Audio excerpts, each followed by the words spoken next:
नमस्कार। मोदी सरकार की पहली सालगिरह के मौके पर एबीपी न्यूज पर जारी है शिखर सम्मेलन और इस शिखर सम्मेलन में मोदी मंत्रिमंडल के मंत्रियों के आने का सिलसिला लगातार जारी है। अब जो खास मेहमान हमारे साथ मौजूद हैं उनके बारे में बस इतना ही आपको बताऊंगी कि ये मोदी मंत्रिमंडल के एक ऐसे मंत्री जिन्हें खुद प्रधानमंत्री नरेंद्र मोदी ने उनके काम के लिए सैल्यूट किया है। तो आइए इन शख्सियत का एक पॉलिटिकल प्रोफाइल पहले देख लेते हैं। मैं general retired VK Singh. Modi सरकार में विदेश राज्य मंत्री वीके सिंह यमन में हिंसा के बीच फंसे भारतीयों को सुरक्षित लाने को लेकर तारीफ पा चुके हैं। दिल्ली से सटे गाजियाबाद से रिकॉर्ड वोट से जीतने वाले वीके सिंह देश के ऐसे पहले सेनाध्यक्ष रहे जिन्होंने कमांडो ट्रेनिंग ली थी। विदेश राज्य मंत्री के तौर पर सरकार के वादों को पूरा करना है। सरकार के 5 वादे: विदेश से काला धन लाना, पाकिस्तान की नापाक हरकतें बंद कराने का वादा, पड़ोसियों से सीमा विवाद सुलझाना, विदेश में भारतीयों की सुरक्षा और अपने संसदीय क्षेत्र गाजियाबाद को जाम फ्री कराना वादों में शामिल है। हमारे साथ इस वक्त मौजूद हैं विदेश राज्य मंत्री जनरल वीके सिंह साहब। जोरदार तालियों के साथ हम स्वागत करेंगे जनरल वीके सिंह का। सर, मंच पर आपका बहुत बहुत स्वागत है और शुरुआत में हम 5 मिनट का मौका जनरल साहब आपको दे रहे हैं। मोदी सरकार के पहले साल में क्या अच्छे दिन आए? अपनी बात रखिए। नमस्कार। जब हम किसी चीज की समीक्षा करते हैं और अब खासकर एक सिलसिला में देख रहा हूं कि 1 साल के अंदर क्या हुआ, तो इसकी शुरुआत में ये कहकर कहना चाहता हूं कि जब आप इस सरकार का 1 साल देखें तो उसकी समीक्षा पिछले 60 सालों के साथ कीजिए कि जो चीजें शुरू की गई हैं, जिस दूरदर्शिता के साथ शुरू की गई हैं, वो पिछले 60 साल में कहीं आपको दिखाई नहीं देंगी। दूसरी चीज, ये सरकार एक वायदे के साथ आई थी कि देश के तंत्र को, देश के अंदर सिस्टमिक बदलाव लाना है। आपको पता है, जब कोई बहुत गहरी बीमारी होती है, सिर्फ एक इंजेक्शन लगाने से ठीक नहीं होती। उसका उन्मूलन करने के लिए, उसका उपचार करने के लिए बड़ी लंबी प्रक्रिया होती है। मेरा अपना मानना है, ये सरकार इन चीजों को जड़ से खत्म करने के लिए, एक ऐसे तंत्र को देश में लाने के लिए अग्रसर है जिसके अंदर अगर हम 4 दिन, 5 दिन, 1 साल की समीक्षा करें तो शायद वो ठीक नहीं होगा। हमको देखना पड़ेगा कि क्या दिशा ठीक है, और अगर दिशा ठीक है तो मैं मानता हूं कि दशा भी ठीक होगी। कुछ चीजें, क्योंकि मैं 3 मंत्रालय ऐसे हैं जिनमें देख रहा हूं, थोड़ा थोड़ा मैं उनके बारे में बोल देता हूं। विदेश मंत्रालय के बारे में आपको पता है कि किस प्रकार से सरकार ने जो विदेश नीति है उसको ट्वीक करने की कोशिश की है, उसको उस तरीके से करने की कोशिश की है ताकि जिन देशों के साथ हमारे रिश्ते और संबंध अगर ठीक नहीं चल रहे थे या उनके अंदर कोई बढ़ोतरी नहीं हो रही थी तो उसको बढ़ाया जाए। दूसरी चीज, उन क्षेत्रों के ऊपर निगाह डाली जाए, उनके साथ रिश्ते सुधारे जाएं जिनसे हमारे ऊपर फर्क पड़ता है, और जिन नीतियों को हम लाने की कोशिश कर रहे हैं उनके अंदर उनकी क्या साझेदारी हो सकती है, उनके साथ क्या फायदा मिल सकता है। तीसरी चीज, पड़ोसी रहेंगे, उनके अंदर कैसे अपने रिश्ते सुधारे जाएं, इसके ऊपर जोर देना। इन तीनों चीजों के ऊपर जोर दिया गया है। और जिस प्रकार आपने देखा है कि हमारे प्रधानमंत्री जी के बीच में, हमारी विदेश मंत्री जी के बीच में, बाकी और हमारे सरकार के जो माननीय मंत्री हैं उनके साथ तकरीबन 101 देशों के साथ संबंध बढ़ाने की कोशिश की गई है। और सीधा साधा एक आप नतीजा दे सकते हैं, जब हमारे माननीय प्रधानमंत्री जी ने विश्व योग दिवस के लिए एक प्रस्ताव रखा, बहुत ही जल्द उसके ऊपर दुनिया के सब देशों ने उसका समर्थन किया।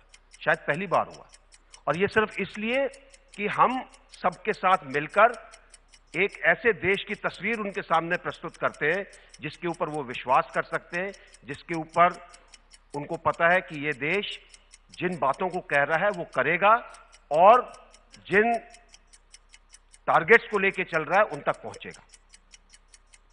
विदेश नीति के अंदर हमने भारतीयों की सुरक्षा पर जोर दिया है। इराक से, लीबिया से, यमन से हमने अपने नागरिकों को निकाला। सबसे ज्यादा लोग हमने यमन से निकाले। काफी बड़ा वहां पर हमको कार्रवाई करनी पड़ी। इस कार्रवाई के लिए एयर इंडिया, वायुसेना और नौसेना की मदद ली गई, और इसका श्रेय इन सब लोगों को जाता है जिन्होंने मेरे साथ मिलकर 5000 के करीब भारतीयों को और 1500 के करीब अलग अलग 30 देशों के नागरिकों को वहां से निकाला। स्थिति मुश्किल थी, कई बार वहां पर ऐसी चीजों का सामना करना पड़ा जिसमें अगर वहां पर ना होते तो शायद सही निर्णय नहीं ले सकते थे। हम दूसरे उस पर मंत्रालय पे आते हैं, प्रवासी भारतीय मंत्रालय। इसके अंदर कोशिश की गई है कि हमारे प्रवासियों के साथ जो हमारे संबंध हैं, जो उनको सुविधाएं मिलती है, उसको ठीक किया जाए। जी, बहुत बहुत शुक्रिया अपनी बात रखने के लिए। आइए जरा सवालों बाकी सवाल हमें पूछा जा सकता जी बिल्कुल, आइए सवालों की तरफ बढ़ते हैं।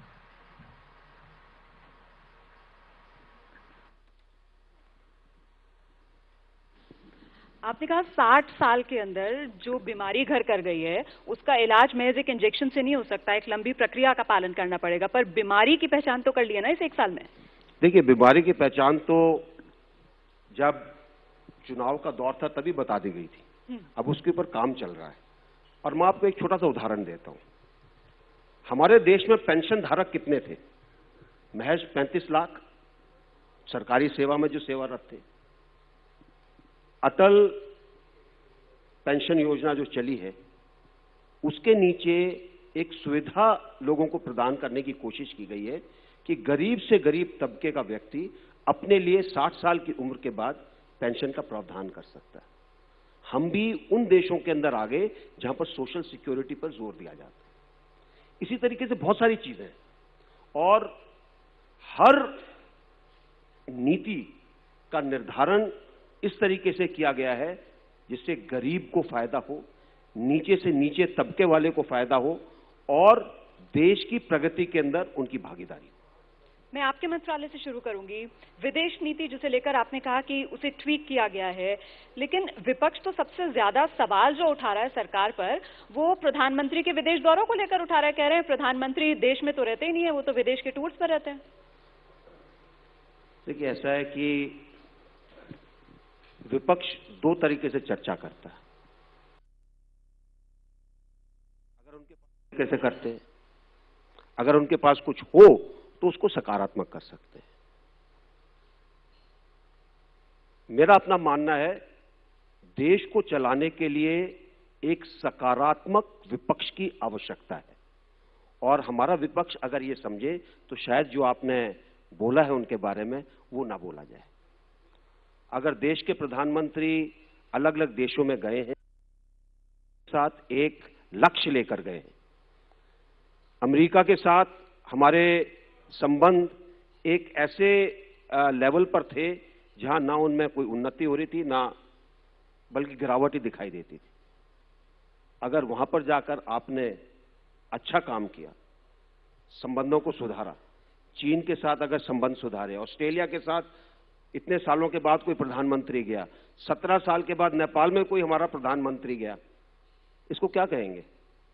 तो कई बार मैं सोचता हूं कि जब विपक्ष टिप्पणी करे तो थोड़ा सा सोच समझने की आवश्यकता है। जी, लेकिन विदेशों में दूसरे देशों के साथ रिश्ते सुधारे जा रहे हैं, पर प्रधानमंत्री जाते हैं और विदेश मंत्री ज्यादातर दौरों से गायब। देखिए, ऐसा कि कहीं कोई किताब ऐसी नहीं है जिसमें लिखा हो कि अगर प्रधानमंत्री जा रहे हैं तो उनके साथ विदेश मंत्री भी जाएंगे, विदेश राज्य मंत्री भी जाएंगे, 5 और मंत्री जाएंगे, एक लंबी सी रेलगाड़ी जाएगी। एक काम है, सबको करना है जी। विदेश मंत्री कुछ कर रहे हैं, विदेश मंत्रालय अपने पूरे तरीके से काम कर रहा है और हर चीज भागीदारी से चल रही है। चेहरा दिखाने की जरूरत नहीं है। जी, जनरल साहब कुछ सवाल ले लेते हैं हम। अमन जी। विवेक काटजू हैं, पूर्व राजनयिक हैं विवेक काटजू, वो आपसे सवाल पूछना चाहते हैं। विवेक जी। मंत्री जी, आपकी सरकार की विदेश नीति कई क्षेत्रों में बहुत सफल रही है, लेकिन पाकिस्तान के निस्बत बहुत ही कंफ्यूजिंग है। ये अभी तक नहीं पता चला कि आपकी नीति पाकिस्तान की तरफ है क्या। पहले आपने कहा कि विदेश सचिव नहीं जाएंगी, दौरा रद्द किया क्योंकि पाकिस्तान के उच्चायुक्त यहां पर हुर्रियत के नेताओं से मिले। यकायक एक पलटी खाई और जयशंकर को भेज दिया। कोई ये नहीं मानता कि वो सार्क की वजह से गए थे, वो तो वहां पाकिस्तान से बायलैटरल बातचीत करने के लिए गए थे। वो लौटे और पाकिस्तान के उच्चायुक्त ने जो हुर्रियत के नेता थे उनको डीब्रीफ किया। अब उसके बाद कोई भी कदम नहीं उठाया गया। क्या आप कष्ट करेंगे हमें बताएं कि पाकिस्तान की तरफ आप करना क्या चाहते हैं, आपकी नीति क्या है, कोई नीति है या नहीं है, वो भी बता दें। अगर नीति अभी भी बना रहे हैं तो ठीक है, साल भर लगा, शायद साल 1.5 साल और लगेगा। आप क्योंकि विदेश मंत्रालय से ताल्लुक रखते हैं तो मैं इस बात से शुरू करूंगा कि किसी भी देश की विदेश नीति ज्यादा उतार चढ़ाव नहीं देखती, सिर्फ ट्वीकिंग देखती। पाकिस्तान के साथ एक हमारी विदेश नीति है जो शुरू से चली आ रही है, उसमें उतार चढ़ाव आए हैं। इस सरकार ने दोस्ती का हाथ बढ़ाया जब सरकार का गठन हुआ, बताने के लिए हम आपके साथ संबंध सुधारना चाहते हैं। अब आपके ऊपर है कि आप ऐसा एक एटमॉस्फेयर क्रिएट करें जिससे संबंध सुधारने में सहायता मिले।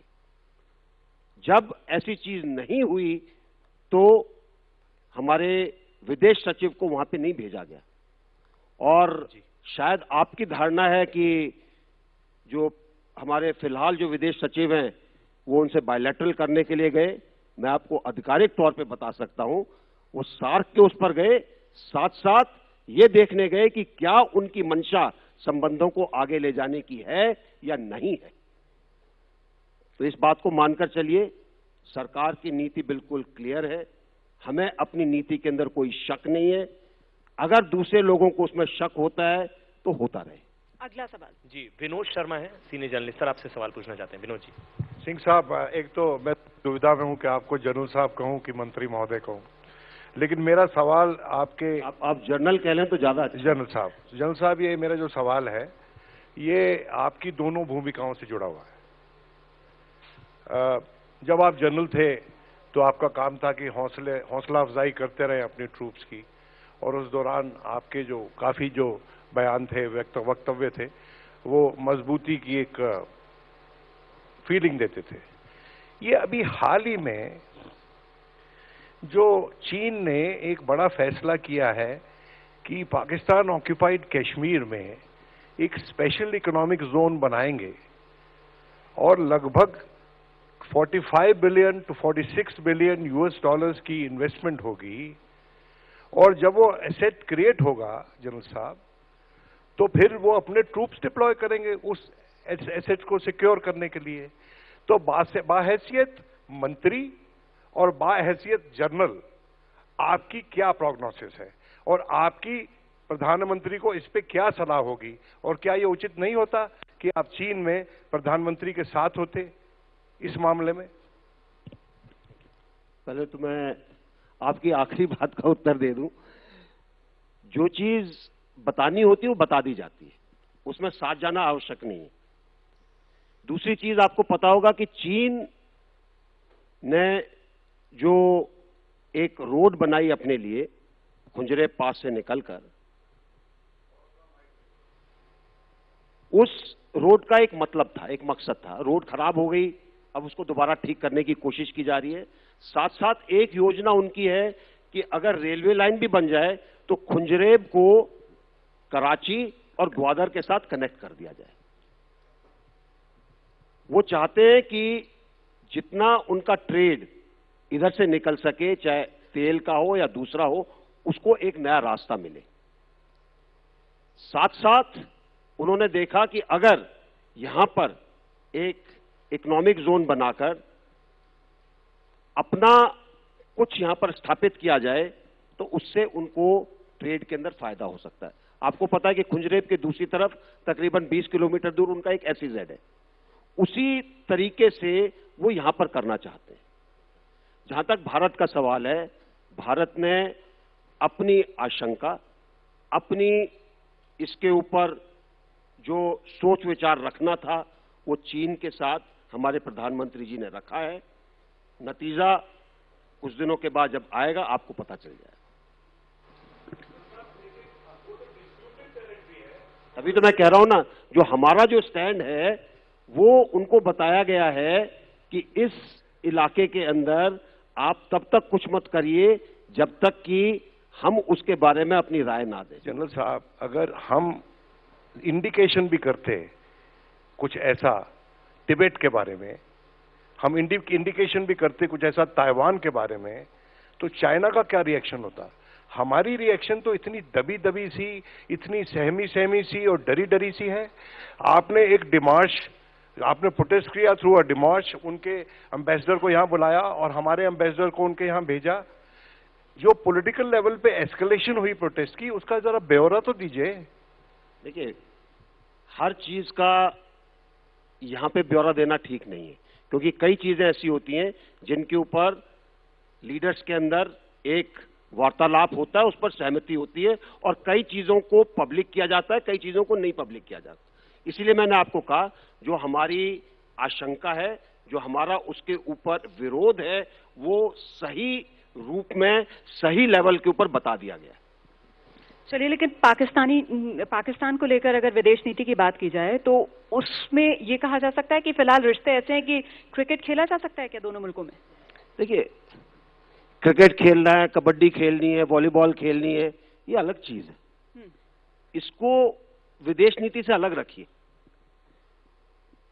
अखबार के नुमाइंदे इधर भेजने, उधर भेजने, इन चीजों का विदेश नीति से कोई ताल्लुक नहीं है। ये बाकी अलग पहलू है। ट्रेड होना चाहिए, नहीं होना चाहिए। लेकिन एक राजनीतिक दल जब वो विपक्ष में होता है तो उसके कुछ और तेवर होते हैं, और सत्ता में आकर क्या तेवर बदल जाते हैं? क्योंकि पहले तो सवाल ये होता था कि देखिए साहब, वो आप पर इतने इल्जाम लगा रहे हैं, वो आपकी पीठ में छुरा घोंप रहे हैं, और आप उनके साथ खेल खेलेंगे क्रिकेट के मैदान पर, और अब आप कह रहे हैं कि अलग रख दीजिए। मतलब क्रिकेट खेला जा सकता है। मामले को विदेश मंत्रालय में आने दीजिए, जब सही उसके ऊपर फैसला लेना होगा वो ले लिया जाएगा। तो संभावनाएं क्या है? बात करना ठीक नहीं है। चीज को आने दीजिए, तब जाके उसके ऊपर फैसला होगा। अभी मैं आपको कुछ कहूं, उसके बाद कुछ दूसरा हो, तो ठीक नहीं है। चलिए, हम एक और सवाल ले लेते हैं। अमन जी, कर्नल राठौर हैं सर, आपसे सवाल लेना चाहते हैं। कर्नल राठौर सर, मेरे दो सवाल हैं। पहला सवाल ये है दक्षिण एशिया के बारे में। पाकिस्तान के बारे में काफी बातचीत हो चुकी है। जैसा कि आप जानते हैं कि अफगानिस्तान की जो परिस्थितियां हैं, मॉरिशस की जो परिस्थितियां हैं, नेपाल की जो परिस्थितियां हैं, भारत के बहुत अनुकूल नहीं है। उस पर आपका मैं जवाब चाहूँगा। और दूसरा प्रश्न मेरा है कि भारत जब भी अपनी विदेश नीति को कंडक्ट करता है उसमें ओवरबोर्ड चला जाता है। ताज़ा उदाहरण है जब हम नेपाल में भूकंप के बाद सहायता करने गए, 4 दिन के अंदर नेपाली मीडिया और नेपाली जनता का रोष हमें झेलना पड़ा, क्योंकि जो हमने यहाँ आकलन शुरू किया कि इसकी क्या स्ट्रेटेजिक इम्प्लीकेशन होंगी, क्या नफा नुकसान हो रहा है, भारत कितनी मदद कर रहा है, कि लोगों ने ये यहाँ तक कहना शुरू कर दिया कि आप वापस जाइए। तो ये कंडक्ट में मैच्योरिटी कब आएगी, वो भी एक चिंता का विषय है। राठौर साहब, आपके लास्ट क्वेश्चन को मैं लेता हूं पहले। देखिए, विदेश नीति का कार्यवान जो आप कह रहे हैं, मदद उसका कार्यवान नहीं है। हमारी विदेश नीति है नेपाल के लिए, इसीलिए 17 साल के बाद हमारे प्रधानमंत्री वहां पर गए, रिश्ते एक अलग लेवल पर आए हैं। और मानकर चलिए कई चीजें ऐसी हैं जिनके अंदर बहुत फायदा हुआ है अपने रिश्तों के अंदर। आपको पता है कि नेपाल के अंदर स्थिति क्या है, कौन कौन से अलग अलग ग्रुप हैं, किस किस जगह से उनको समर्थन मिलता है। विदेश नीति के तौर पर हमारी कोशिश है कि नेपाल के साथ वो ही प्रगाढ़ संबंध बने जो होते थे। जहां तक आप ह्यूमैनिटेरियन असिस्टेंस की बात कर रहे हैं, उसके अंदर क्या हुआ, हम क्यों उसके अंदर कुछ हमारे लोगों ने ठीक काम नहीं किया, वो एक व्यक्तिगत चीजें हैं, देश के तौर पर नहीं है। अगर हमारे कुछ ग्रुप वहां पर गए और दिखाने लगे कि वो बहुत ज्यादा बड़े, सिर्फ वही मदद कर रहे हैं, तो उन ग्रुप्स के ऊपर ब्लेम आता है। इसको करने के कई तरीके थे। मुझे पूरी आशा है कि जिस तरीके से वहां के लोगों को हमने कहा कि आप कोऑर्डिनेट करिए, उस कोऑर्डिनेशन में जरूर दिक्कत आई होगी, हर एक जगह आती है। मैंने 2005 का भूकंप देखा है कश्मीर के अंदर, वहां पर भी हमें दिक्कत आई थी अपने ही लोगों से जी। तो ये चीजें जो हैं ये विदेश नीति से ताल्लुक नहीं रखती। लेकिन कर्नल राठौर का जो सवाल था उसी को मैं थोड़ा एक्सटेंड करूंगी। ये साउथ एशिया रीजन जो है, यहाँ पर वो बिग ब्रदर बनने की एक बेताबी है क्या भारत की, जिसकी वजह से ये खमियाजा उठाना पड़ा? देखिए, मैं सुषमा जी की बात रिपीट करता हूं। बिग ब्रदर अंग्रेजी के अंदर नकारात्मक शब्द है, हिंदी के अंदर अग्रज एक सकारात्मक शब्द है। अगर हम अग्रज की भूमिका में हैं, अगर हम देखभाल की भूमिका में हैं, हाथ बटाने की भूमिका में हैं, बड़े भाई की तरह, तो अच्छी बात है जी। और हम उसी चीज को लेकर चल रहे हैं। और यमन में वो हमने करके दिखाया। यमन में जो हुआ उसके लिए कामयाबी का सेहरा भी आपके सिर पर बंधा। नहीं, कामयाबी का सेहरा भारत सरकार के ऊपर जी। मैं तो उसमें एक निमित्त मात्र था। लेकिन कुछ नाराजगी, मीडिया से कुछ खफा हो गए आप उस बात को लेकर कि जो काम आपने किया शायद उसे लोगों तक पहुंचाया नहीं गया उस अंदाज में जैसे आप चाह रहे थे? देखिए, ऐसा है, मुझे मीडिया से नाराजगी नहीं है। और अगर आपने इंडिया टीवी की आपकी अदालत में देखा होगा, मैंने वहां पर भी यही कहा, स्पष्टवादी हूं, जो सही बात है बोलूंगा, जो गलत बात है नहीं बोलूंगा। पर जिस तरीके के शब्द का इस्तेमाल किया आपने, अगर मैं उसे दोहराऊं, प्रेस्टिट्यूट, मलाल होता है आज कि इस तरीके के अल्फाज का इस्तेमाल किया? देखिए, ये शब्द एक जाने माने जर्नलिस्ट का बनाया हुआ है जी। गूगल पे जाके इसका अर्थ देखिए। जो बाकी जो शब्द घूम रहे हैं आज की तारीख में, शायद उनके अंदर बहुत माइल्ड है। हम आज बात करते हैं बिकाऊ मीडिया की, हम बात करते हैं बाजारू मीडिया की, हम बात करते हैं सुपारी मीडिया की, इन शब्द से छोटा शब्द है वो। ये लेकिन जितने शब्द हैं, और ये शब्द अगर एक मंत्री की तरफ से सामने निकल कर आए तो आपके लाखों में फॉलोअर्स और विरोधी भी आपके जो अब इस तरीके के शब्दों का इस्तेमाल करते हैं। बड़ी शालीनता के साथ आपको बताना चाहता हूं, ये शब्द आज से 3 साल पहले मैंने इस्तेमाल किया जी। एक ऐसे पत्रकार के में लिए, जो एक खबर छपी थी उसे लेकर आपने एक पत्रकार के लिए, और मैं सोचता हूं कि वो पत्रकार देशद्रोही है, मैं सामने बोलता हूं, मुझे कोई छिपाने की बात नहीं है। इस बार ये शब्द किसने इस्तेमाल किया? जनता ने इस्तेमाल किया, ये वीके सिंह ने नहीं इस्तेमाल किया। और अब ये शब्द इतना कॉमन हो गया है कि जो जिसके मर्जी आता वो इस्तेमाल कर लेते। नहीं, प्रेस्टिट्यूट तो आपने सबसे पहले अपने ट्वीट में इस्तेमाल किया। नहीं, आप दोबारा जाकर देखिए, आप पाएंगे कि ये शब्द जनता ने इस्तेमाल किया, मैंने सिर्फ उसका अनुमोदन किया। प्रचलित लेकिन आपकी वजह से हुआ, मशहूर आपने किया उसे। प्रचलित तो ये जिसने बनाया शब्द उससे हुआ। ठीक है। भारत के अंदर शायद ये सिर्फ प्रचलित हुआ कि ये शब्द का पहली बार इस्तेमाल हुआ। अमेरिकन एक जो साइंटिस्ट थे उन्होंने इसका इस्तेमाल किया, सोशल साइंटिस्ट, लेकिन हमारी भारतीय सेंसिबिलिटीज में इस तरह के शब्द का इस्तेमाल, क्या बहुत गुस्सा था आप में मीडिया को लेकर, मीडिया के एक तबके को लेकर? क्योंकि बाद में आपने कहा भी 10% लोग ऐसे हिंदी में कह सकता हूँ बिकाऊ मीडिया या बाजारू मीडिया, ठीक है, वो अच्छा लगता है क्या?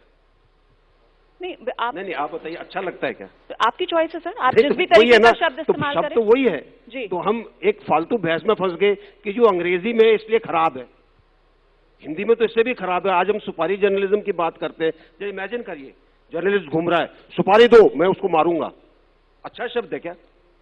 मतलब आप अभी भी अपने शब्द के साथ खड़े हुए हैं? अरे मैं तो सब शब्दों के साथ खड़ा हूं। ठीक है, हम अगला सवाल लेते हैं। जी सिद्धार्थ मिश्रा हैं, मिलेनियम पोस्ट के एडिटर हैं सिद्धार्थ मिश्रा। सिद्धार्थ जी।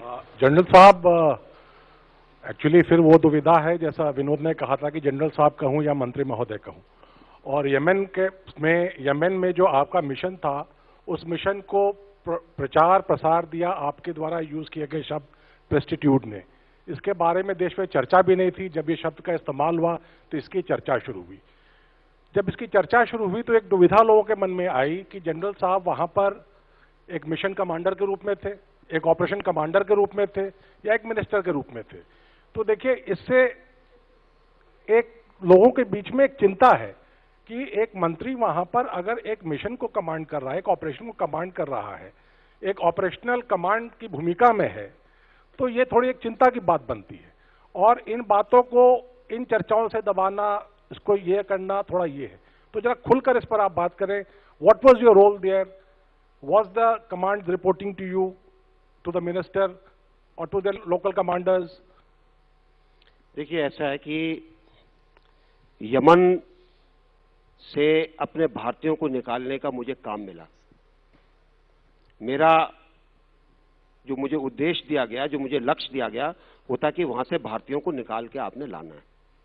इसके लिए मुझे बताया गया कि आप जिबूती जाएंगे और वहां से आप सारे ऑपरेशन को देखेंगे। जिबूती जाने के बाद मुझे लगा कि अगर मैं यमन में खुद जाके नहीं देखता तो मुझे वास्तविकता का ज्ञान नहीं होगा। इसलिए मैं यमन में गया, चीजों को देखा जमीन पर, उन चीजों को देखकर जो प्लान के अंदर थोड़ा बहुत तबादला करना पड़ता वो तबादला किया। और हर जगह जो दिक्कत आती है आप उसको तभी हल कर सकते हैं जब आप जमीन पर होते हैं। और मैं आपको एक उदाहरण देता हूं। हम लोग जब पहले दिन जब मैं यमन में गया, वहां पर जाकर मैंने देखा सब कुछ ठप है, ना टैक्सी सर्विस है, ना बस सर्विस है, इमिग्रेशन का महकमा बंद है। अपने लोग आएंगे कैसे जो दूर दूर रहते हैं? अच्छी बात है, आप जहाज तो लेकर चले गए, अपने लोगों को लाना भी तो है, कैसे उन तक खबर जाएगी? और ये तब तक नहीं पता चल सकता आपको जब तक आप खुद नहीं होते वहां पर। उसके बाद उसका तरीका निकाला गया, उसका रास्ता निकाला गया, कुछ वॉलंटियर्स तैयार किए गए जिनको अलग अलग जगह पर भेजा गया, खुद जाकर देखा गया कि कैसे लोगों को निकालें, कैसे इकट्ठा करें, कैसे इमिग्रेशन वालों को लाया जाए, उनको कैसे वहां पर बैठाया जाए जहां पर बैठना नहीं चाहते। एयरपोर्ट के ऊपर बमबारी हो चुकी थी, सब कुछ टूटा पड़ा था वहां पर, कैसे उन लोगों से चीजें करवाई जाए। तो ये तभी पता चलता जब आप वहां पर खुद होते हो। और इसको देखते हुए किस किस दूसरी जगह पर अपने जहाज भेजे जाएं। हमारे पास 3 युद्धपोत थे जिनको अलग अलग जगह पर भेजा गया लोगों को निकालने के लिए। और इस सब के अंदर एक और बड़ी जो चीज आती थी हमेशा, कि खबर पूरी नहीं मिलती थी। क्योंकि कुछ लोग फोन करते थे कि जी हम पोर्ट हुदैदा पर फंसे हुए हैं, 3 दिन से 450 आदमी हैं। आपको नहीं पता है वहां पे सिर्फ 5 आदमी, लेकिन वो एक बढ़ा चढ़ाकर खबर देते थे ताकि आप उनको बचा लें। कई चीजें थी ऐसी। और इस सब के अंदर एक समर्थन के रूप में जो कुछ हमने मांगा, अगर मैंने देखा कि हमारे 2 जहाज जो एयर इंडिया के गए थे वो सफिशिएंट नहीं थे, तो मैंने रिक्वेस्ट की कि एक और आना चाहिए। हमने रिक्वेस्ट की कि एक 777 आना चाहिए, ताकि जैसे ही हम जिबूती में उतरे वहां से हम उन लोगों को ट्रांसफर कर दें। हमने कहा कि पहले शुरू के अंदर सिर्फ 2 C-17 आ रहे थे, हमने एक और मंगाया। इसी तरीके से एक पूरा जो मिशन जो है उसका सिर्फ एक ही ध्येय था, अपने सब लोगों को निकालना। और इसके अंदर 30 और देशों के लोग जिन्होंने हमसे मानवीय आधार पर मदद मांगी, उनको भी हम निकाल कर लाए। अभिजीत भट्टाचार्य हैं, अभिजीत भट्टाचार्य, वो आपसे सवाल लेना चाहते हैं। जनरल सर, आप पहले डिफेंस में थे, अब डिप्लोमेसी में हैं। आपसे एक सवाल ये है कि पाकिस्तान डिफेंस में जब थे तब भी पाकिस्तान था, अब डिप्लोमेसी में पाकिस्तान के साथ करना पड़ रहा है। जैसे 23 मार्च आप वहाँ पे गए थे। आपका क्या ख्याल है, ये अमन की आशा, ये क्या आप क्या वाकई विश्वास करते हैं अमन की आशा संभव है? क्योंकि हमें लगता है as a normal small Indian कि ट्रेड, टेरिटरी एंड टेरर ये तीनों लिंक्ड हैं। तो अगर ये तीन लिंक्ड हैं तो आप ये अमन की आशा कहाँ तक जा सकती हैं? और क्यों बात कर रहे हैं आप पाकिस्तान से? क्यों खेलना चाहते हैं, बात करना चाहते हैं, ट्रेड करना चाहते हैं? अभिजीत, ऐसा है, और मैं ये एक सेंटिमेंट देख रहा हूं, और इसको मैं सिर्फ एक ही उसमें लाइन में कहना चाहूंगा। हमारे और पाकिस्तान के बीच में एक अविश्वास की बहुत बड़ी दरार है। जब तक हम इस दरार की ओर नहीं देखेंगे, हमारे रिश्तों के अंदर सुधार नहीं होगा। ये दरार क्यों है, इसके क्या कारण है, कैसे इसको ठीक किया जा सकता है, क्या इसके अंदर करना है, ये सब अलग अलग उसके पहलू हैं।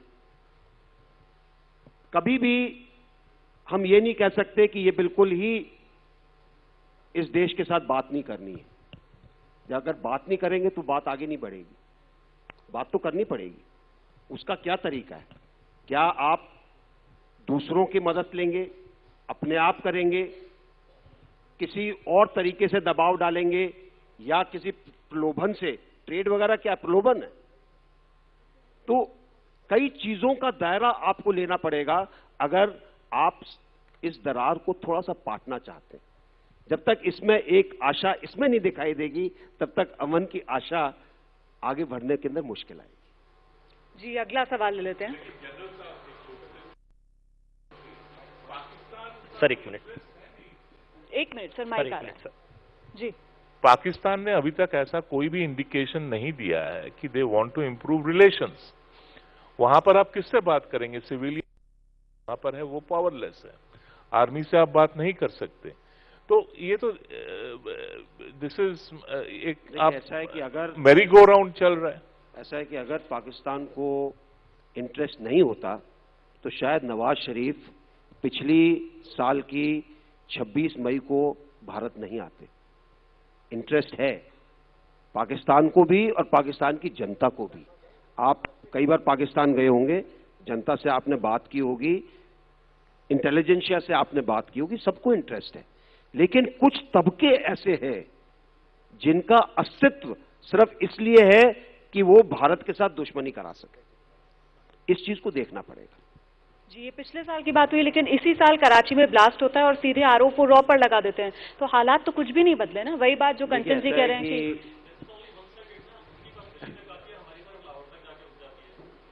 जी, ऐसा है कि आरोप बहुत तरह के होते हैं। जी, आप अपना काम करिए, आरोपों की परवाह मत करिए। जो सही चीज है वो अल्टीमेटली होकर रहेगी। और सवाल रोमाना, हमारे साथ हास्य कवि भी है, हमारे साथ सुरेंद्र शर्मा है। सर वो भी आपसे सवाल लेना चाहते हैं। सुरेंद्र जी, आप सवाल के साथ साथ कुछ सुना भी दीजिए तो ज्यादा अच्छा रहेगा। तो सुनाने को तो आपकी पत्नी बहुत है, मैं क्यों सुनाऊंगा आपको? जनरल साहब, मेरे एक सवाल था। हमारे युद्ध के अंदर जितने पायलट मारे गए उससे कई गुना ज्यादा पायलट मिग अकेले ने मार दिया हमारे। आए दिन ये खबर आती है कि मिग में वो पायलट मारा गया। आज तक मुझे नहीं लगा कि किसी भी सरकार ने, आपकी हो, ये वाली हो या पहले वाली, इस पर कोई ठोस कार्रवाई की हो कि इन मिगों को कब तक चलाया जाएगा कि हमारे पायलट वो सारे के सारे खत्म नहीं हो जाए। मैं समझता हूँ एक बड़ी ठोस निर्णय की इसमें जरूरत है कि अगर वो हवाई जहाज बेकार हैं तो उसको बंद क्यों नहीं किया जाए। हमारे पायलट कब तक मारे जाएंगे, एक बड़ी चिंता की विषय। और जहाँ तक पाकिस्तान की बात इन लोगों ने की है, एक मेरे कवि हैं बहुत सीनियर, उनकी दो ही पंक्तियां हैं कि कायरता जिन चेहरों का श्रृंगार करती है उस पर मक्खी तक बैठने से इंकार करती है। मैं समझता हूं किसी भी मुल्क से बात करते हुए उन्हें ये नहीं लगना चाहिए कि विनम्रता हमारी नपुंसकता का प्रतीक नहीं हो जाए, ये कम से कम ये बात जरूर होनी चाहिए। बहुत आपने अच्छा सवाल पूछा है। देखिए, जब हम बात करते हैं मिग की, उसका सारा का सारा दारोमदार आता है क्या हमारी जो रक्षा की एक्विजिशन पॉलिसी है वो क्या है। इसका जिक्र मैंने अपनी किताब में भी किया है। आप का जो सिस्टम है, आपने एक ऐसा सिस्टम बनाकर रखा है जिसमें L1 का आप प्रोडक्ट लेते हैं।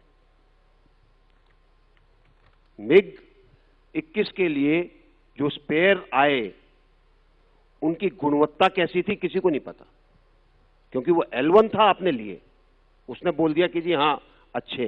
कहां से लिए? क्योंकि ये जहाज रशिया में बंद हो गया था, बाकी जगह पर जहां पुर्जे थे लोगों के उन्होंने रिफर्बिश करके दिए, किसी ने चेक नहीं किए और काफी एक्सीडेंट हमारे उस कारण हुए। सिस्टम को ठीक करने की आवश्यकता है और ये सिस्टम ठीक करने के लिए मुझे लगता है कि हमारे जो रक्षा मंत्री हैं अभी वो इसके ऊपर काफी जोर दे रहे हैं। उनकी कोशिश है कि कोई जान इसलिए ना जाए कि उसके अंदर आपने ऐसा प्रोडक्ट लिया है जो खराब हो। सोशल मीडिया पर भी कुछ सवाल आ रहे हैं अमन।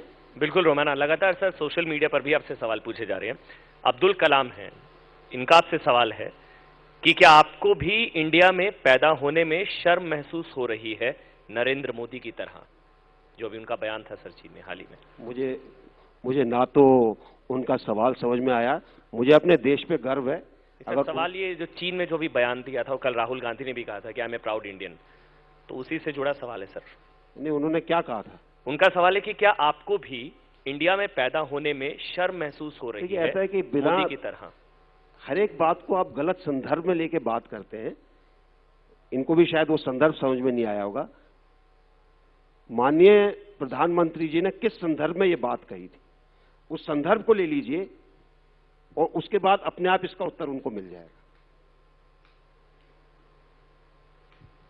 जी, बहुत बहुत शुक्रिया आपका हमारे साथ बने रहने के लिए। और चलते चलते अगर ये 12 महीने तो गुजर गए, लेकिन जो बाकी 48 महीने बचे हैं 60 महीने में, उनके लिए क्या वादा करके जाए?